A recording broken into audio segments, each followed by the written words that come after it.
Во планинскиот туристички центар на Пониква почна 4-дневен младински камп за одржливост, а на кој учествуваат средношколци од повеќе градови во државата. Учесниците се со различен образовен профил. На обуката имаат можност да развиваат динамична дискусија за предизвиците, но и за можностите што целите за одржлив развој ги носат за самото општество. Кампот се одржува во инфоцентарот на Пониква, а организатори се Сдруженијето на граѓани Екологик од Скопје и канцеларијата на Фондацијата Фридрих Еберт во нашата држава.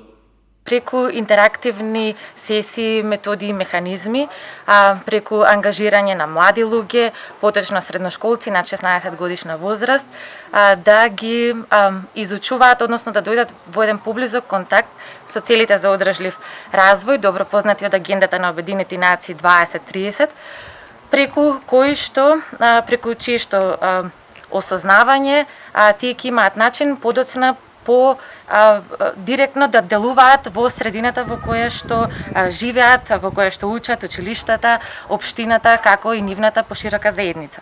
Тема на кампот на Пониква е одржливоста и можностите за натамошен развој на планинскиот туристички центар, а обуката е прва од неколкуте предвидени за годинава.